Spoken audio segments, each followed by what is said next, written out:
Support comes from the Missouri Forest Products Association, providing more than 41,000 jobs in the production of wood pallets, railroad ties, white oak barrels, hardwood floors, and more. Details at choosewood.com. We hope you enjoy listening to this podcast of St. Louis on the Air, brought to you by University College at Washington University. With undergraduate and graduate programs, part-time, evening, and online. University College at Washington University, offering world-class education within reach. Welcome to St. Louis on the Air. I'm Don Marsh.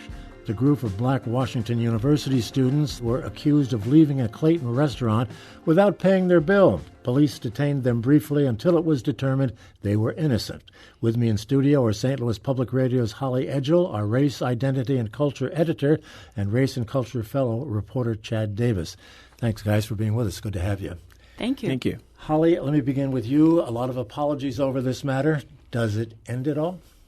I don't think so, and I think you see a couple of interesting issues collide here in that the students, the 10 of them, are elite students, highly recruited students from around the country and locally who are at an elite institution. So you have that side of it, and then you have the police side, which is that town and gown thing that happens in a lot of communities where you find universities. So you've seen the university come out strongly condemning the police's actions unequivocally. The provost even tweeted, he said, "I live in Clayton, I'm embarrassed to live in Clayton." And the police and the city now really showing some understanding of this impact on the city. So I think the apologies and the conversations are going to be going on for a while. It's really hard to believe that this incident took place 4 years after Ferguson. And all the conversation, there's that word again. We have conversations, and these things continue to happen. It's true, and it just goes to show that these are not easy things to fix, and that the divide between us is still there, the assumptions that are made, the way people are treated. Sure, the police have a job to do, but even the city of Clayton is saying, we could have handled it differently. Yeah. Chad, you've been out covering this story, obviously. What have you been hearing? Yeah, so similar to what Holly said, it seems like there's kind of, the students who were involved in it, they have kind of expressed some of their, concerns. And one of the younger students who was there, one of the incoming freshmen, he and his parents have talked about the incident, and he's reflected on, kind of what this means to him, and just kind of like the pain that kind of comes from this. Both him and even a professor from Washington University have kind of like linked this over to like kind of like the trauma that they felt from this experience. What has the professor told you? Yeah, so her name is Shanti Parikh, and one of the things that she kind of highlighted was a ripple effect that this causes, and kind of how this kind of just, it might seem like it's not, anything big for maybe someone who isn't African American, but it kind of has an effect where it, kind of changes, their mindset about, different going on in public and restaurants. Let's hear what she had to say.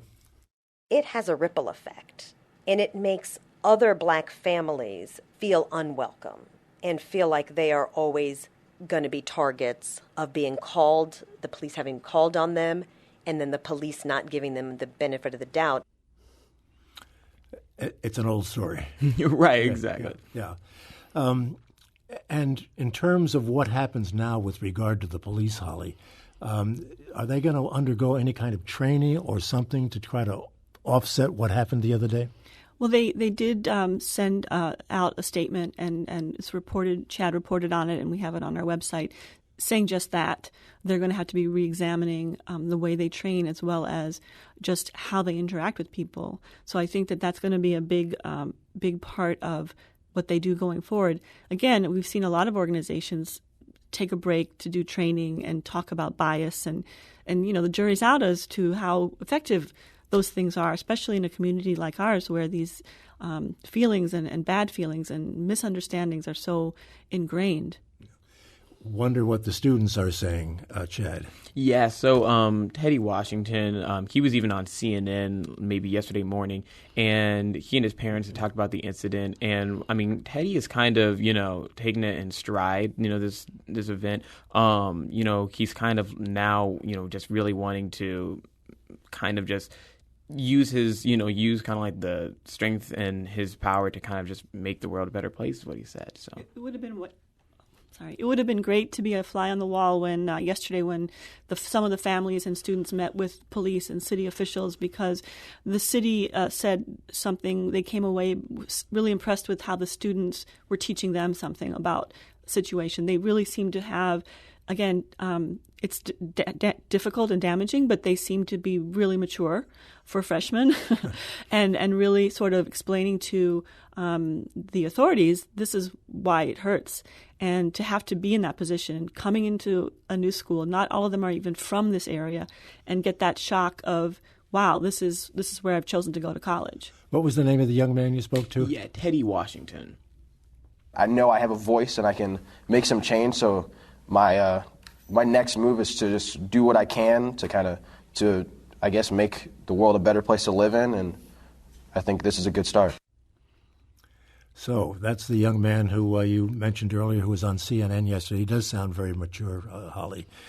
What does this do, I wonder, to the image of this community? Once again, I think of the NAACP's admonition to African Americans coming to St. Louis that, it's probably not the best idea in the world. What do you think?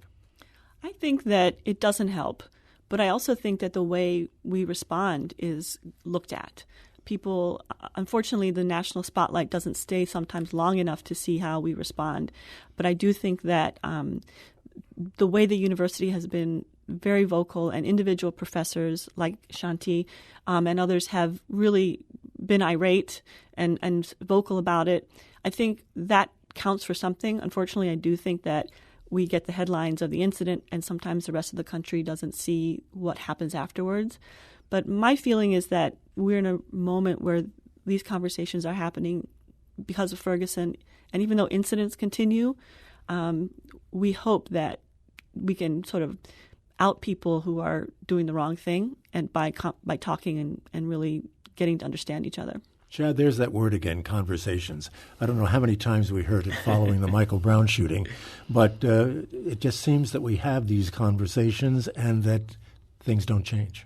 Yeah, I mean, and, hopefully some of the conversations that have, that were had over the last few days, I know that a lot of them, a lot of the people who are meeting are really hoping for change. I know that there was a conversation or a meeting 2 days ago with members of Washington University faculty, the Urban League of Metropolitan St. Louis, and a few other groups where they're trying to, they want more policies to hold officers accountable for their actions. And the statement that the city released yesterday, they said that what they're trying to do is they are now going to have, racial sensitivity training. They want to actually have, or they have a grant now that later in the year they'll have body cameras for officers. So, the conversations maybe might lead to, actual action in the coming months. Well, we can only hope so. Again, we've heard this song before. Let's see what happens now. Along these lines, it's not dissimilar, Holly. Your Sharing America project is working on something right now that is sort of associated with this. Yes, I mean, we've seen a lot of these dining while black, shopping while black incidents. Some of them make national news, like Starbucks. There was the Waffle House incident in Alabama. But there's so many more out there that haven't made the news. And something jumped out at me.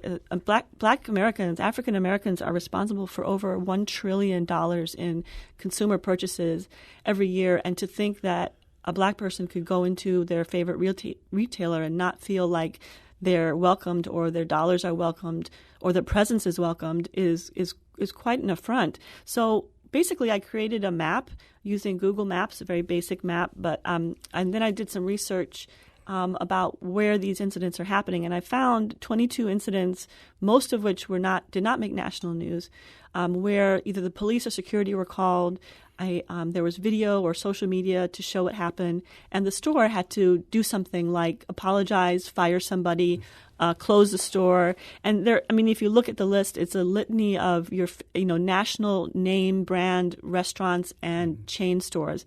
And so I decided I wanted to track that for the year 2018 and then look back and see what patterns are there. So far, it's literally all over the map in terms of where these incidents are happening. So at the end of the year, I want to be able to look back and then look and see if we can do some reporting to shine a light on some of these incidents, and also maybe look to next year to compare. So people can find that at sharingamerica.news. And there's an email address if they want to send me any incident that they hear about wherever it is in the country. Yeah, we'll put it on our website as well. Let's take a moment and explain what Sharing America is. Not sure. everyone may be familiar with it. Really? Not yet? So in December, we launched. It's a Corporation for Public Broadcasting grant-funded program in Hartford, Connecticut, St. Louis here, Kansas City, and Portland, Oregon. We have reporters in every city, and we're really focusing on race, culture, and identity, positive stories as well as difficult stories, as well as asking questions. And we're really trying to shine a light in communities that really need it. And we feel like we've gotten a pretty good start. And for a few months, Chad is going to be an unofficial member of the Sharing America team, so I get to work with him. Well, you're lucky in that regard, certainly. What sort of reporting will you be doing as part of this project, Chad? Yeah, so, it's similar to the other individuals around the country. But, yeah, it's really going to be looking into, issues of race and class around St. Louis. So hopefully, I'll be able to collaborate and work with other members of the team in sending out stories along those topics. And what will you and how will you be following up on the story that we started talking about here? Yeah, so it's really just going down to just continue to communicate with the individuals involved. So whether that be trying to contact with some of the family members, or even the police station and the officers, making sure that the policies that the city laid out, those things follow through. So just connecting with the city and Washington University students in the school, and I think we'll. And you'll be shepherding all of this, Holly? I guess so. Yeah, Chad's pretty good at shepherding too. So, but this story came about just as we were starting to work together, and so we decided to make it a priority because it is really important. Well, let it go at that. Thanks for coming in and bringing us up to speed on that particular story. Thank you. It's a big one. It's an important one, and it's one we hear all too frequently. Thanks. Holly Edgell and Chad Davis. This is St. Louis on the Air on St. Louis Public Radio, 90.7 KWMU.